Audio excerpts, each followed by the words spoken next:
चलिए, welcome to unique study point. Unique study point में आपका बहुत बहुत स्वागत है। तो चलिए, आज हम लोग फिर से एक इलेक्ट्रिकल मशीन के एक सीरीज लेके आए हैं जिसमें आपके मोस्ट इम्पोर्टेंट क्वेश्चंस को डिस्कस किया जाएगा। और ये क्वेश्चंस आपके प्रीवियस ईयर के क्वेश्चंस हैं जो आपको यूपीपीसीएल जेई, एलएमआरसी जेई और डीएमआरसी जेई इन सब में बहुत ही हेल्पफुल रहेगा। इसलिए चलिए हम लोग इसको डिस्कस करते हैं और विद कॉन्सेप्ट के साथ में आपको समझाएंगे कॉन्सेप्ट भी। तो चलिए फिर शुरुआत करते हैं। तो चलिए, आपको स्क्रीन पे एक क्वेश्चन दिख रहा होगा। अब ये क्वेश्चन आपको है, इसको पहले 10 सेकंड्स का आपको टाइम दिया जाता है और 10 सेकंड्स में ही आपका इसका आंसर देना है। ठीक है, फिर इसको हम आपको बताएंगे। चलिए बताइए इसका आंसर क्या होगा। क्वेश्चन में देखिए क्या कहा गया है। In a DC machine how are the commutating pole winding connected. बताइए आंसर क्या होगा। तो इसमें देखिए क्या कहा है कि एक डीसी मशीन है। अब डीसी मशीन में आपका जो कम्यूटेटिंग पोल्स होते हैं, ठीक है, इनमें बाइंडिंग्स होती है। ये जो बाइंडिंग होती है कम्यूटेटिंग पोल की, ये बाइंडिंग किस तरीके से डीसी मशीन में कनेक्ट होती है। तो ऑप्शन देखिए, ऑप्शन नंबर ए में कहा गया है in series with shunt winding, यानी कि शंट वाइंडिंग के सीरीज में कनेक्ट होती है। दूसरा ऑप्शन दिया गया है parallel to the shunt winding, यानी कि शंट वाइंडिंग के पैरेलल में कनेक्ट होती है। और सी ऑप्शन दिया है in series with armature winding, यानी कि आर्मेचर वाइंडिंग के सीरीज में कनेक्ट होती है। डी ऑप्शन दिया है parallel to the armature winding, यानी कि आर्मेचर वाइंडिंग के पैरेलल में कनेक्ट होती है। तो बताइए इसका आंसर क्या होगा। पहले आप बताइए इसका आंसर, फिर इसका आंसर हम बताते हैं। तो हमेशा ध्यान रखना, डीसी मशीन में अगर जो कम्यूटेटिंग वाइंडिंग्स जो होती हैं, कम्यूटेटर पे जो आपकी वाइंडिंग्स होती हैं, ठीक है, तो जो कम्यूटेटिंग वाइंडिंग होती हैं, मान लिया ये वाइंडिंग जो होती हैं डायरेक्टली किससे कनेक्ट होती हैं, सीरीज में कनेक्ट होती हैं। और कैसे कनेक्ट होती हैं, आर्मेचर से। ठीक है, तो सीरीज में आर्मेचर वाइंडिंग के सीरीज में कनेक्ट होती हैं। ठीक है, तो इसका आंसर क्या हो जाएगा, option number C in series with armature winding. तो आर्मेचर वाइंडिंग के सीरीज में कनेक्ट होती है क्या, आपकी कम्यूटेटिंग पोल की वाइंडिंग। ठीक है, तो ऑप्शन नंबर सी आपका यहाँ से सही हो जाएगा।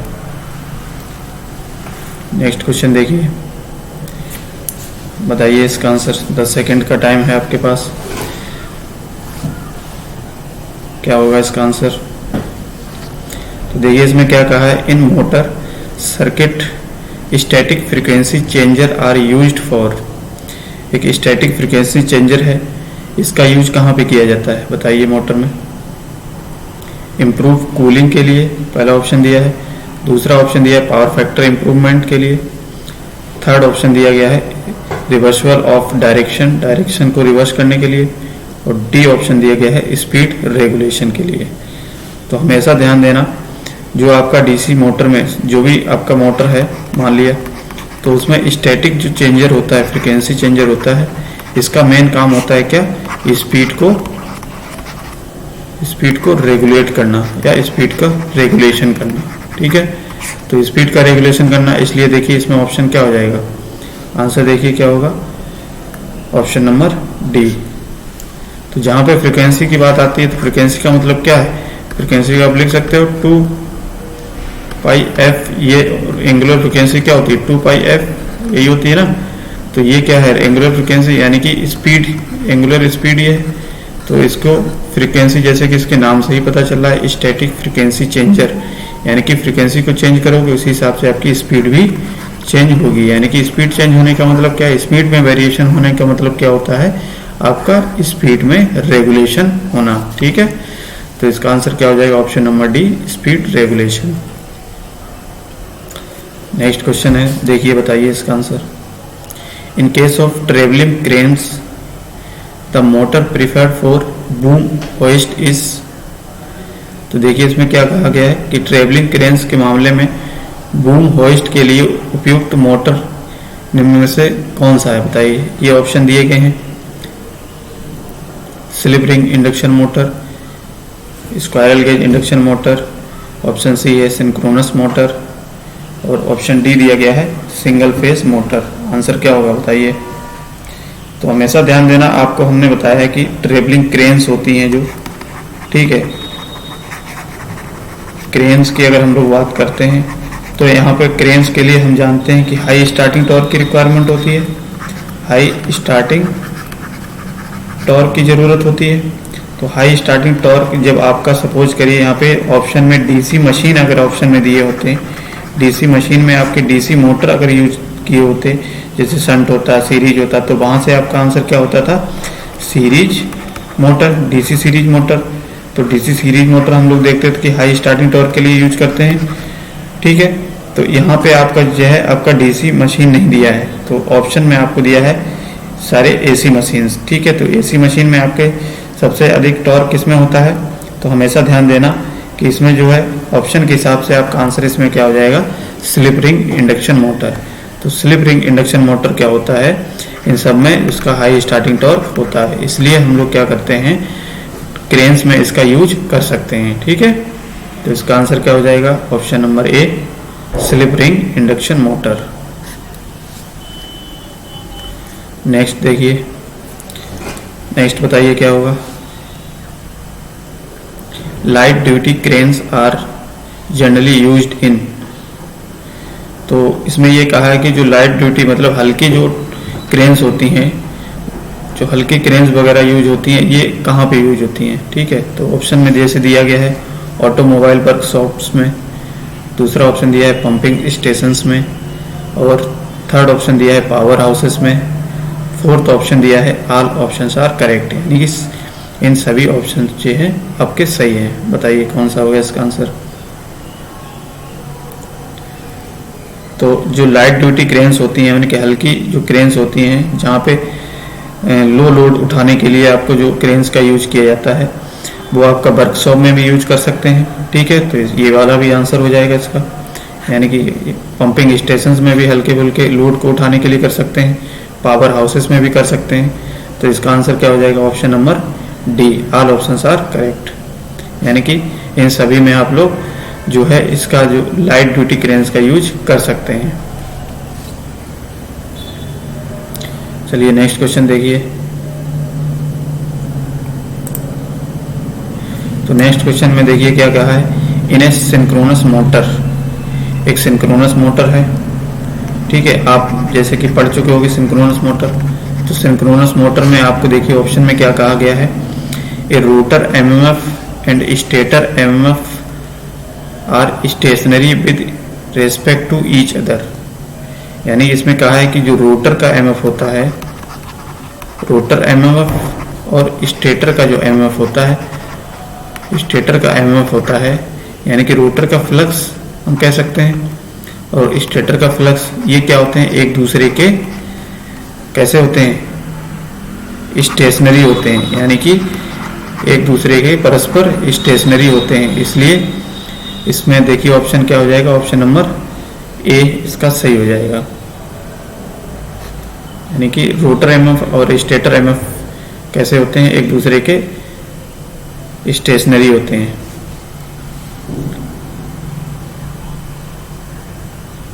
नेक्स्ट क्वेश्चन देखिए क्या है, नेक्स्ट क्वेश्चन में देखिए क्या कहा गया है, the brake test for the determination of efficiency of a DC machine is, बताइए आंसर क्या होगा।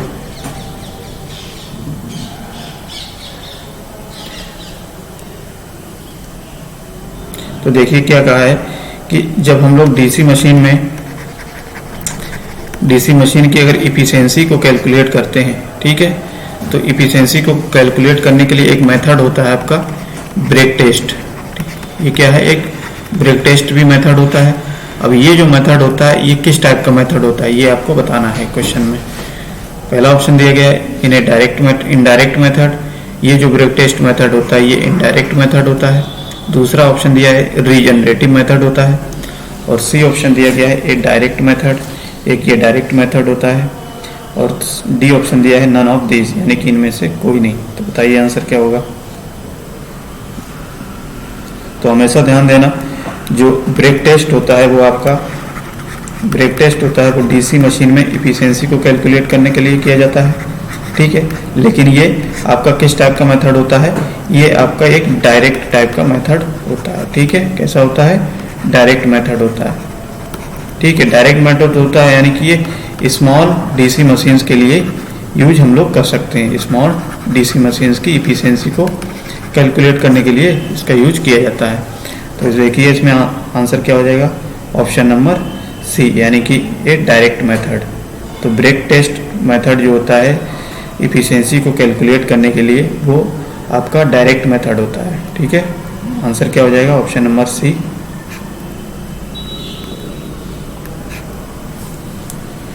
नेक्स्ट क्वेश्चन देखिए। तो नेक्स्ट क्वेश्चन में आपसे पूछा गया है the number of conductor of the winding in a DC machine compensating, यानी कि आपसे क्या पूछा गया है कि जो डीसी मशीन में कंपनसेटिंग वाइंडिंग होती है, ठीक है, उसमें जो नंबर ऑफ कंडक्टर्स होते हैं और जो आपकी आर्मेचर कंडक्टर्स होते हैं, उनको आपको बताना है कि किसके कंडक्टर्स ज़्यादा होते हैं। नंबर ऑफ कंडक्टर्स किसके ज़्यादा होते हैं, आर्मेचर कंडक्टर्स ज़्यादा होते हैं या कंपनसेटिंग वाइंडिंग में आपके नंबर ऑफ कंडक्टर्स ज़्यादा होते हैं, ये बताना है। आंसर क्या होगा बताइए। पहला ऑप्शन दिया है is always more than the number of armature conductor per पोल। दूसरा ऑप्शन दिया है is always less then number of armature conductor per pole. Third option दिया है मे बी लेस और may more than the number of armature conductor per pole. Fourth option दिया है none of this, इनमें से कोई नहीं। बताइए आंसर क्या होगा।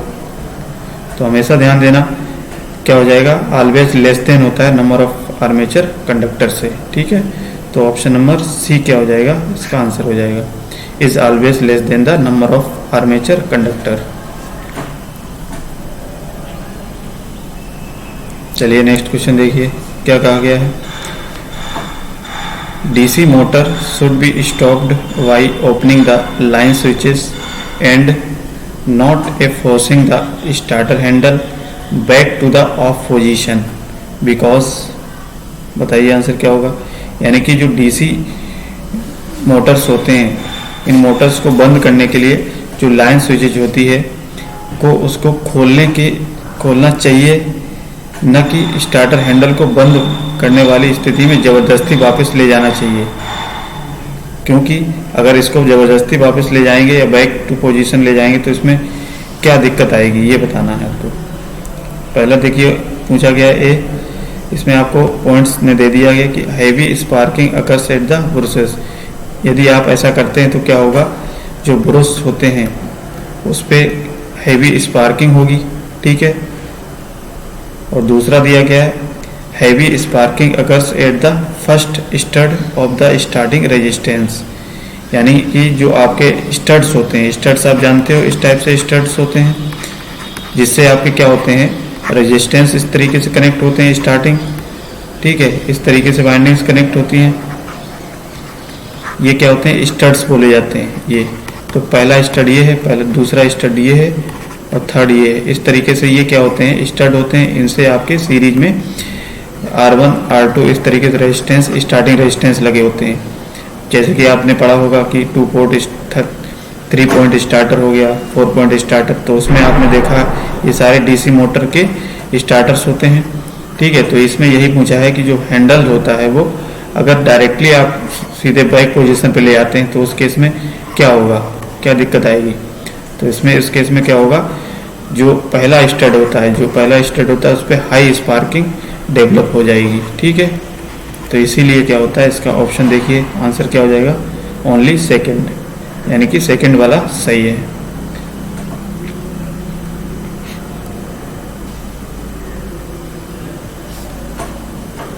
बताइए नेक्स्ट आंसर क्या होगा इसमें। In DC motor starter are used. बताइए आंसर, ये सभी लोग बता सकते हैं, आसान सा क्वेश्चन है। तो देखिए डीसी मोटर की अगर हम लोग बात करते हैं स्टार्टर की, तो डीसी मोटर को जब हम लोग स्टार्ट करते हैं, ठीक है, तो स्टार्टर का मेन काम क्या होता है ये बताना है क्वेश्चन में। तो इसमें 2 पॉइंट आपको दे दिए गए हैं, सब पॉइंट। पहला तो बताया है कि to increase the starting torque, यानी कि इन्होंने कहा है कि स्टार्टर का यूज स्टार्टिंग टॉर्क को इंक्रीज करने के लिए किया जाता है। और दूसरा पॉइंट में कहा है to limit the starting current, यानी कि स्टार्टिंग करंट को लिमिट करने के लिए यानी कि नियंत्रित करने के लिए किया जाता है। तो बताइए इसमें क्या होगा। तो जैसे कि इसका आंसर क्या हो जाएगा, ऑप्शन नंबर बी, यानी कि ओनली सेकंड वाला। तो इसमें क्या होता है, जब भी डीसी मोटर में स्टार्टिंग की अगर बात करते हैं, स्टार्टर की बात करते हैं, तो मेन स्टार्टर का काम ये होता है कि जो स्टार्टिंग में करंट होती है आपकी, स्टार्टिंग करंट बहुत हाई होती है, तो इस स्टार्टिंग करंट को कम करने के लिए आप क्या करते हैं, स्टार्टर का यूज करते हैं। और ये स्टार्टर आपके किस टाइप के स्टार्टर होते हैं, जैसे 3 पॉइंट स्टार्टर हो गया, ठीक है, 4 पॉइंट स्टार्टर हो गया, ये सब टाइप के स्टार्टर आप डीसी मशीन में यूज करते हैं। ठीक है, किस लिए करते हैं, स्टार्टिंग करंट को रिड्यूस करने के लिए। तो देखिए इसमें आंसर क्या हो जाएगा, ओनली ऑप्शन सेकंड। तो देखिए ये आंसर हो जाएगा।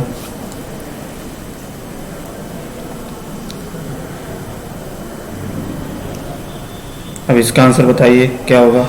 The voltage regulation of a transformer having copper loss 1% of output and percentage reactance drop of 5% and power factor 0.9 lagging.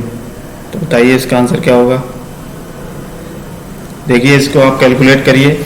इसका अगर हम लोग वोल्टेज रेगुलेशन की बात करें तो यहाँ पे जब भी परसेंटेज में आपकी वैल्यू दी जाती है, ठीक है, कॉपर लॉस हो गया तो, और परसेंटेज में रिएक्टेंस दिया गया है, तो यहाँ से इसका फॉर्मूला क्या होता है, वोल्टेज रेगुलेशन इक्वल्स टू क्या होता है, ये जो परसेंटेज में दी जाती है वो वैल्यू आपकी पर यूनिट में होती है। हमेशा याद रखना पर यूनिट में वैल्यू होती है। इस पर यूनिट वैल्यू को आप लोग परसेंटेज में भी लिख सकते हैं। जैसे इसको पर यूनिट में लिखना है तो ये क्या हो जाएगा 0.01, और ये क्या हो जाएगा 5% को, ये क्या हो जाएगा आपका, जैसे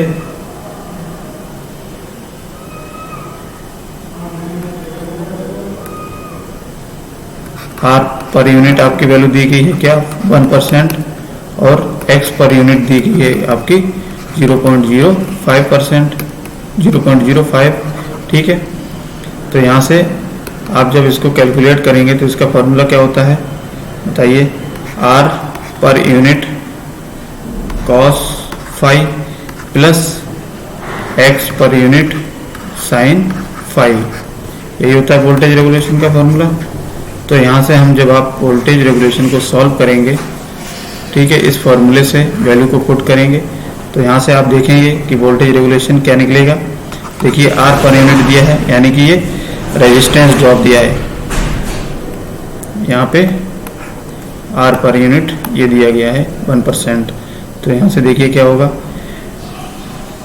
0.01 इंटू कॉस फाइव की वैल्यू आपकी कितना दिया गया है, पावर फैक्टर भी आपको क्वेश्चन में दिया गया है, कितना पावर फैक्टर दिया गया है 0.9, यानी कि कॉस फाइव की वैल्यू आपको दे दी गई है 0.9।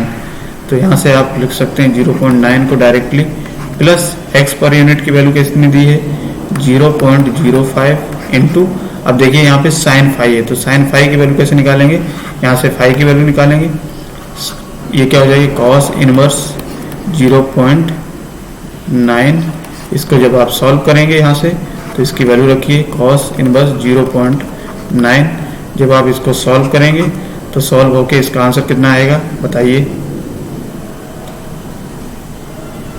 तो ये इसको आप जो है इसको सॉल्व करिएगा, ठीक है, और इसका आंसर आप बताइएगा कितना आंसर आएगा। चलिए इसका आंसर कमेंट सेक्शन में आप बताइएगा। चलिए नेक्स्ट क्वेश्चन देखते हैं। तो देखो नेक्स्ट क्वेश्चन में क्या कहा है, the full load slip of 4 pole 50 hertz 3 phase induction motor rotating at 1410 RPM is, बताइए क्या होगा। देखो इस क्वेश्चन में क्या दिया गया है आपको, पहली बात तो इसमें निकालना क्या है, आपको निकालना है फुल लोड स्लिप निकालनी है, ठीक है, तो ये आपकी वैल्यू निकालना है। और दिया क्या गया है, क्या दिया गया है बताइए, गिवन में आपको नंबर ऑफ पोल्स दिए हैं 4, फ्रीक्वेंसी दी गई है 50 हर्ट्ज,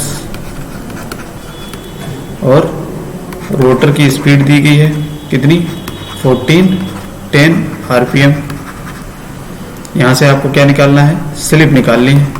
तो स्लिप क्या होगी बताइए। तो स्लिप का फॉर्मूला आप जानते हैं क्या होता है, NS minus NR upon NS, यही होता है, इंटू 100, यही परसेंटेज स्लिप होती है। अब यहाँ से आप NS की वैल्यू निकालेंगे पहले, क्योंकि NS की वैल्यू आपको पता नहीं है। तो यहाँ से NS की वैल्यू कैसे निकालेंगे, इसका फॉर्मूला होता है 120F अपॉन P। तो यहाँ से क्या हो जाएगा 120 इंटू F क्या है 50 हर्ट्स अपॉन 4। इसको जब कैलकुलेट करेंगे तो देखिए यहाँ से आपकी आ जाएगी 1500 आरपीएम सिंक्रोनस स्पीड आ जाएगी। अब ये सिंक्रोनस स्पीड आने पे देखिए हमको सिंक्रोनस स्पीड की वैल्यू मिल गई। तो सिंक्रोनस स्पीड की वैल्यू मिलने के बाद अब हम लोग क्या करेंगे, इस फॉर्मूले में इसकी वैल्यू पुट कर देंगे। तो यहाँ से हमारी क्या निकल जाएगी, स्लिप निकल जाएगी, यानी कि 1500 माइनस 1410 अपॉन 1500 इंटू 100। इसको जब आप सॉल्व करेंगे तो सॉल्व करके आंसर कितना आएगा बताइए। यानी कि इसको और सॉल्व करेंगे, ये कितना हो जाएगा 90, ये 15 इंटू 100। इसको सॉल्व करेंगे तो देखिए कितना आएगा,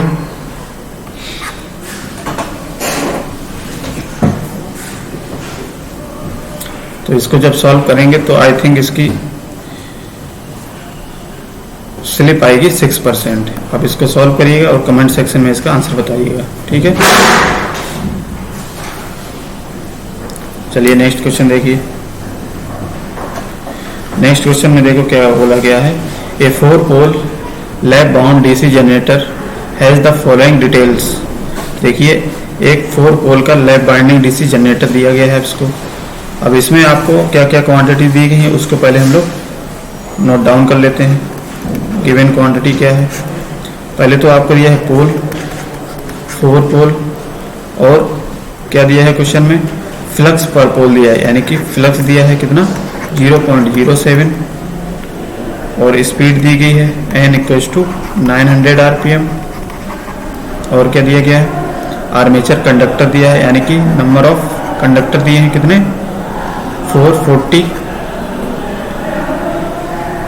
तो आपसे क्या पूछा है, EMF पूछा है।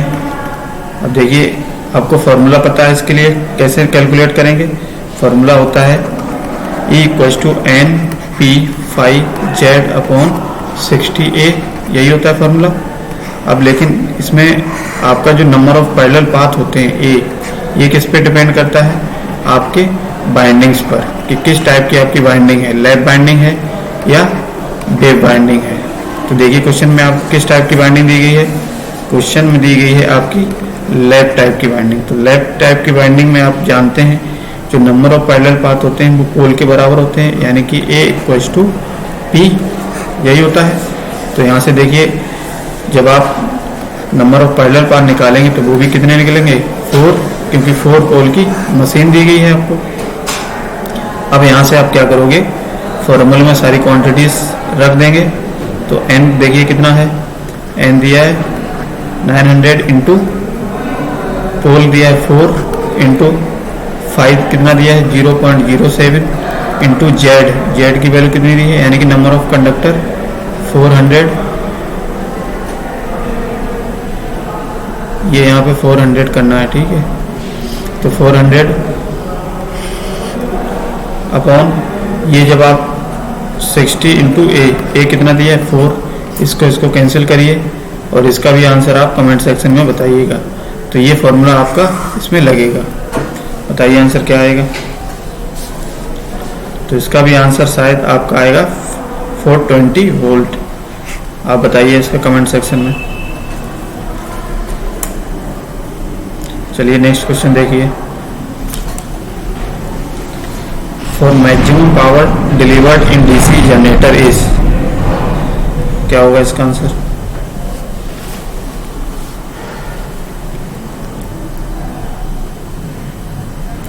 तो देखिए हमेशा ध्यान देना कि जब भी मैक्सिमम पावर की अगर बात करते हैं हम लोग, जब भी मैक्सिमम पावर की बात करते हैं, चाहे आपका डीसी मशीन कोई भी हो, चाहे जनरेटर हो या डीसी मोटर हो, तो उस केस में क्या होता है, आपका जो मैक्सिमम पावर आपकी डिलीवर होगी वो मैक्सिमम पावर लगभग आपकी 50% से ज़्यादा आप डिलीवर नहीं कर सकते हैं।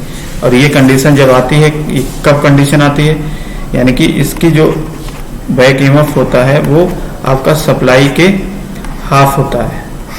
ये कंडीशन पे ही आपका जो है मैक्सिमम पावर जो डिलीवर्ड होगी वो 50% ही पॉसिबल है। ठीक है, तो यहाँ से देखिए ऑप्शन क्या हो जाएगा आपका, ऑप्शन नंबर ए, यानी कि बैक ईएमएफ जो होती है सप्लाई वोल्टेज के हाफ होती है, तभी आपकी जो है मैक्सिमम पावर डिलीवर्ड हो सकती है। और वो मैक्सिमम पावर कितनी डिलीवर्ड हो सकती है, 50% हो सकती है। ठीक है, हमेशा याद रखना। तो इसका आंसर क्या हो जाएगा, back EMF equals to supply voltage upon 2। यही कंडीशन होती है आपकी मैक्सिमम पावर किसी भी जनरेटर में डिलीवर्ड करने की। चलिए नेक्स्ट क्वेश्चन देखिए। नेक्स्ट क्वेश्चन में क्या क्या कहा गया, the motor applied in blowers and fans is. तो बताओ आंसर क्या है इसका। तो हमेशा याद रखना जो ब्लोअर्स होते हैं या फैंस होते हैं इनमें किस टाइप का मोटर यूज किया जाता है। तो हमेशा याद रखना इसमें आपका जो मोटर यूज किया जाता है वो डीसी शंट मोटर का यूज किया जाता है। ठीक है, डीसी शंट मोटर कैसा मोटर है आपका, एक कांस्टेंट स्पीड मोटर भी है हम कह सकते हैं। ठीक है, आपने पढ़ा होगा कांस्टेंट स्पीड मोटर, जहाँ पे आपको स्पीड से रिलेटेड कुछ भी आपको कंट्रोल करना होता है तो वहाँ पे हम लोग कौन सा मोटर यूज करते हैं, शंट डीसी शंट मोटर का यूज करते हैं। ठीक है, तो यहाँ पे भी आपका क्या है, ब्लोअर्स है, फैंस है, इसमें कांस्टेंट स्पीड की रिक्वायरमेंट होती है एक तरीके से, तो हम कह सकते हैं इसमें डीसी शंट मोटर का यूज किया जाता है। आंसर क्या हो जाएगा, ऑप्शन नंबर ए।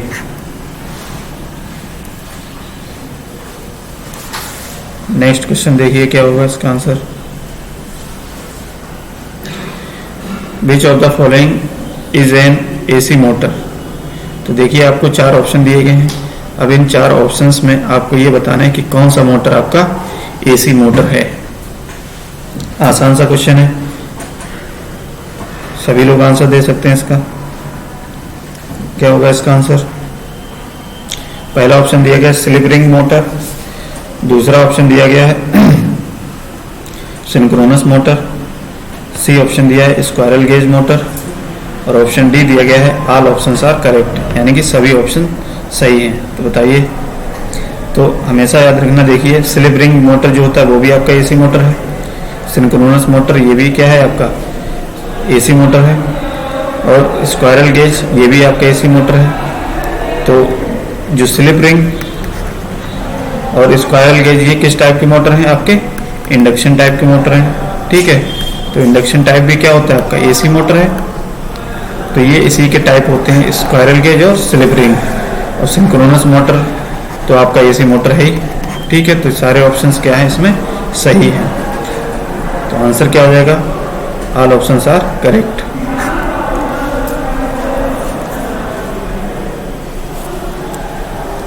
चलिए बताइए इसका आंसर, बताइए क्या होगा, which of the following information available on the name plate of A motor. बताइए आंसर क्या होगा। देखिए ये सारे ऑप्शंस दिए गए हैं, तो इसमें ये पूछा गया है कि मोटर की नेम प्लेट पर कौन कौन सी इंफॉर्मेशन दी जाती है या मिलती है। कोई भी मोटर होता है उसके नेम प्लेट पर क्या क्या इंफॉर्मेशंस उसमें दी जाती हैं।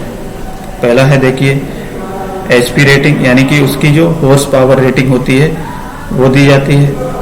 दूसरा ऑप्शन है आरपीएम, यानी कि उसकी स्पीड बताई जाती है कि कितने स्पीड से ये रोटेट कर सकता है। और सी क्या है इसकी, फ्रेम मॉडल, फ्रेम मॉडल बताया जाता है। ऑप्शन डी है ऑल ऑप्शंस आर करेक्ट। बताइए क्या होगा।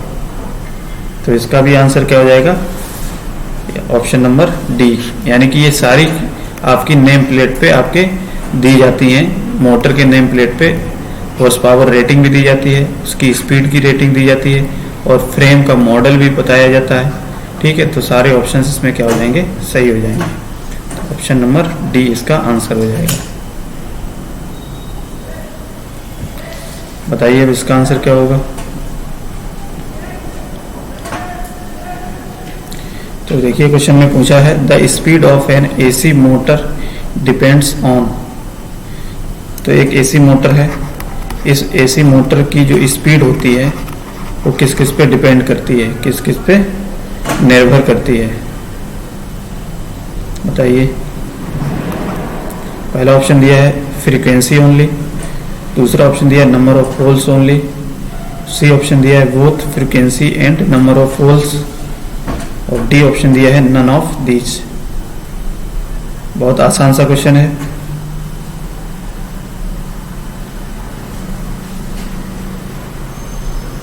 तो देखिए एसी मोटर की स्पीड की अगर हम लोग बात करें तो स्पीड का फॉर्मूला क्या होता है, NS = 120F/P, यही फॉर्मूला होता है।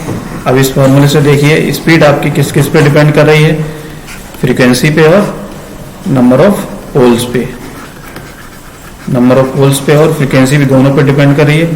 तो देखिए इसमें ऑप्शन क्या हो जाएगा, फिर आपका ऑप्शन नंबर हो जाएगा आपका both frequency and number of poles, यानी कि ऑप्शन नंबर सी इसका आंसर हो जाएगा। ठीक है, चलिए नेक्स्ट बताइए। बहुत आसान से क्वेश्चन है, बताइए इसका आंसर क्या होगा।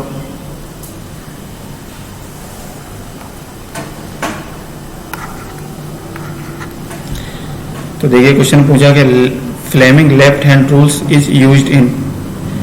तो हमेशा बताइए क्या होगा। तो डीसी मशीन में आपका क्या है, फ्लेमिंग लेफ्ट हैंड और राइट हैंड रूल दोनों यूज किए जाते हैं। अब आपका इसमें ये बताना है कि जो लेफ्ट हैंड रूल होता है, ये लेफ्ट हैंड रूल किसके लिए यूज किया जाता है। ऑप्शन क्या क्या दिए गए हैं, मोटर हो गया, जनरेटर हो गया और ट्रांसफार्मर, और ऑप्शन डी क्या दिया गया, नन ऑफ दीज, इनमें से कोई नहीं। क्या होगा बताइए, कल ही हमने बताया था आपको।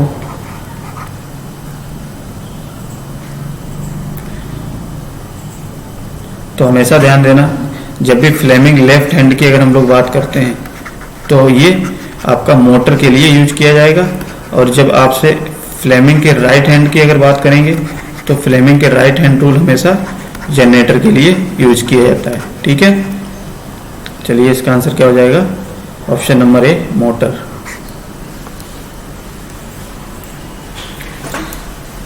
चलिए नेक्स्ट क्वेश्चन देखिए, बताइए इसका आंसर क्या होगा। 10 सेकंड का टाइम है आपके पास।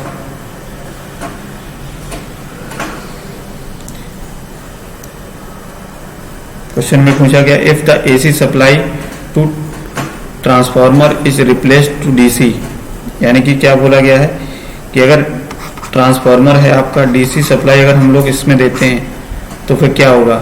ऑप्शन दिए गए हैं, आप बताइए क्या होगा इसमें। The primary winding will burn, option B दिया गया सेकेंडरी वाइंडिंग विल बर्न, और ऑप्शन सी दिया गया है ट्रांसफार्मर हैज नो इफेक्ट, और ऑप्शन डी दिया गया ऑल ऑप्शंस आर करेक्ट।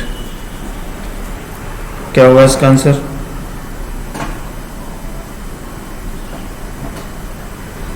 तो इसका ऑप्शन आंसर क्या हो जाएगा, option number be the secondary winding will burn, यानी कि सेकेंडरी वाइंडिंग में जो क्या होगा, आप जानते हैं कि आप फ्लक्स डीसी मशीन के केस में जो फ्लक्स आपका होगा ये कांस्टेंट फ्लक्स होगा।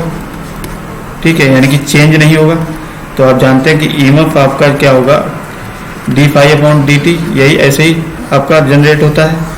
तो जब आप फ्लक्स कांस्टेंट हो जाएगा तो जब आप इसको सॉल्व करेंगे तो यहाँ से आपका ईएमएफ जो होगा सेकेंडरी वाइंडिंग में वो क्या होगा, जीरो डेवलप होगा, और जीरो डेवलप होने का मतलब क्या है, ईएमएफ आपकी वाइंडिंग कैसी हो जाएगी, शॉर्ट हो जाएगी। ठीक है,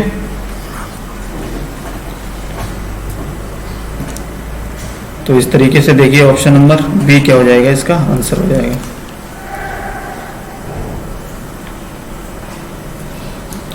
बताइए इसका आंसर क्या होगा। बहुत आसान से क्वेश्चन आज हैं, बताइए आंसर। क्वेश्चन दिया गया है अल्टरनेटर आर क्लासिफाइड इनटू। तो हमेशा ध्यान देना, जो अल्टरनेटर आप जो जनरेटर पढ़ते हैं या अल्टरनेटर होता है, ये दो भागों में या दो पार्ट्स में डिवाइड होता है। जो आपका एक रोटर के बेसिस पे इसको क्लासिफाई किया जाता है। पहला होता है क्या, एक सैलिएंट टाइप का होता है, सैलिएंट पोल टाइप का रोटर होता है, इसलिए सैलिएंट पोल अल्टरनेटर बोला जाता है, और एक होता है नॉन साइलेंट टाइप का। अब ये नॉन साइलेंट टाइप का होता है, इसी को हम बोल देते हैं सिलेंड्रिकल रोटर टाइप का। तो इस तरीके से दो टाइप में क्लासिफाई किया जाता है अल्टरनेटर को। अब इसको हम लोग समझ लेते हैं थोड़ा। जो साइलेंट टाइप का आपका मोटर होता है, ये आपका हाइड्रो पावर प्लांट में यूज किया जाता है ज़्यादातर, और ये आपका क्या होता है, सिलेंड्रिकल वाला ये स्टीम पावर प्लांट में यूज किया जाता है। क्योंकि सिलेंड्रिकल टाइप का जो मोटर या अल्टरनेटर होता है, ये क्या होता है आपका हाई स्पीड ऑपरेशंस के लिए होता है, हाई स्पीड ऑपरेशंस के लिए। और ये हाइड्रो पावर प्लांट में ये थोड़ी लो स्पीड के लिए यूज किया जाता है। ठीक है, तो इसका आंसर फिर क्या हो जाएगा, इसका आंसर हो जाएगा ऑप्शन नंबर ए, यानी कि सैलिएंट पोल और नॉन सैलिएंट पोल।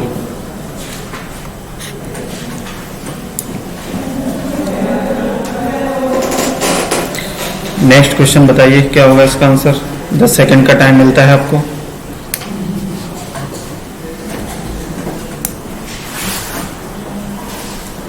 क्वेश्चन में देखिए क्या कहा गया है। According to the Lenz law the induced EMF acts up a current in a which direction.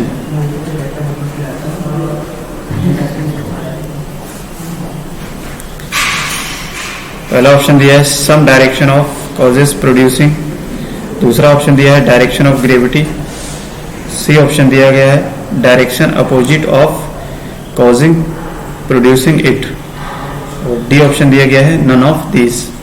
बताइए आंसर क्या होगा। तो इसका आंसर क्या होगा, option number C direction opposite of cause producing it. यानी कि आपका लेंज लॉ की अगर बात करते हैं तो लेंज लॉ क्या होता है,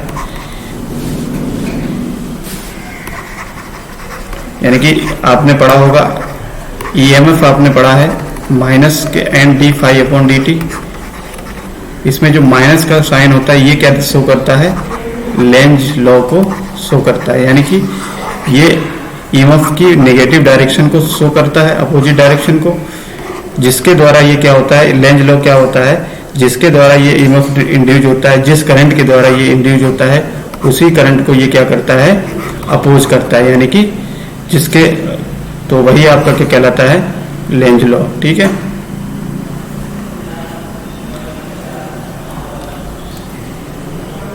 चलिए नेक्स्ट क्वेश्चन देखिए। नेक्स्ट क्वेश्चन में पूछा गया है area of hysteresis loop represents. Answer क्या होगा, यानी कि हिस्टेरेसिस लूप आपने पढ़ा होगा, तो हिस्टेरेसिस लूप कर्व आपने देखा है क्या होता है, मैग्नेटिक फील्ड इंटेंसिटी और मैग्नेटिक फील्ड डेंसिटी के बीच में एक कर्व होता है आपका इस तरीके से, इस तरीके से आपने कर्व देखा होगा। ठीक है, तो इसमें ये पूछा है कि ये जो कर्व होता है इसका जो ये एरिया होता है, ये पोर्शन एरिया है, इसका ये एरिया क्या रिप्रेजेंट करता है, क्या दर्शाता है। पहला ऑप्शन दिया गया है कॉपर लॉस को, दूसरा ऑप्शन दिया है एडी करंट लॉस को, और सी ऑप्शन दिया है डाइलेक्ट्रिक लॉस, डी ऑप्शन दिया गया है हिस्टेरेसिस लॉस। बताइए, तो यही आपका हिस्टेरेसिस कर्व होता है। ठीक है, तो ये जो एरिया होता है ये आपको शो करता है हिस्टेरेसिस लॉस को, यानी कि जितना ज़्यादा ये एरिया होगा उतनी ही ज़्यादा आपकी हिस्टेरेसिस लॉस होगा। ठीक है, ये तो ये डायरेक्टली प्रोपोर्शनल होता है उसके एरिया के। तो इसका आंसर क्या हो जाएगा, ऑप्शन नंबर डी।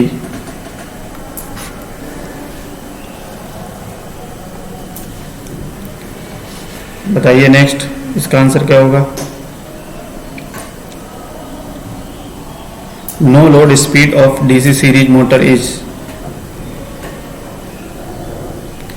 तो एक डीसी सीरीज मोटर है, अगर इसको हम लोग नो लोड पे ऑपरेट कराते हैं तो इसकी स्पीड में क्या इफेक्ट आता है। देखिए, पहला ऑप्शन क्या दिया गया है, वेरी स्मॉल, दूसरा ऑप्शन दिया है वेरी हाई, और सी ऑप्शन दिया है मीडियम, डी ऑप्शन दिया है स्मॉल। क्या होगा इसका आंसर। तो देखिए, जब भी हम लोग डीसी सीरीज मोटर की बात करते हैं तो डीसी सीरीज मोटर में आपका ये आर्मेचर है और इसमें जो बाइंडिंग होती है आपकी सीरीज बाइंडिंग होती है, ये क्या होती है आपके आर्मेचर की सीरीज में होती है। ठीक है, अगर सपोज करिए हम लोग क्या करते हैं, इसमें सप्लाई देते हैं और आप जानते हैं कि जो स्पीड का रिलेशन होता है ये क्या होता है, ये phi N proportional to N proportional inversely proportional होता है आपका स्पीड का रिलेशन, जैसा कि आप जानते हैं एन इनवर्सली प्रोपोर्शनल फाई। ठीक है, अब इसमें देखिए आप जानते हैं कि जो करंट फ्लो होगी वो फील्ड करंट और सीरीज करंट सेम होती है। ठीक है, तो इस केस में आप जानते हैं कि अगर नो लोड होगा तो नो लोड के केस में जो करंट फ्लो होगा यानी कि जो मोटर में करंट की रिक्वायरमेंट होगी वो क्या होगी, कम होगी। ठीक है, और जैसे ही आप कम करंट इसमें फ्लो करते हैं तो उस केस में फ्लक्स जो आपका इंड्यूस होगा इसमें सीरीज फ्लक्स वो भी कम होगा, तो ये फ्लक्स भी कम होगा। अब आप जानते हैं कि जो स्पीड का रिलेशन होता है 1/5 होता है, तो फ्लक्स आपका कम होगा। तो फ्लक्स कम होने की वजह से आपका जो स्पीड होगी मोटर की वो आपकी बहुत हाई होगी। ठीक है, तो यहाँ से देखिए क्या है ऑप्शन नंबर क्या हो जाएगा, ऑप्शन बी यानी कि वेरी हाई। तो इसीलिए हम लोग कहते हैं कि डीसी सीरीज मोटर होता है उसको कभी भी नो लोड पे ऑपरेट नहीं किया जाता है। ठीक है, क्योंकि उसकी स्पीड बहुत हाई हो जाती है। तो चलिए आज के लिए हम लोग आज इतना ही रखते हैं और नेक्स्ट सीरीज के लिए आप नेक्स्ट सेशन में हम लोग मिलते हैं। तो चलिए फिर आज के लिए थैंक यू, धन्यवाद।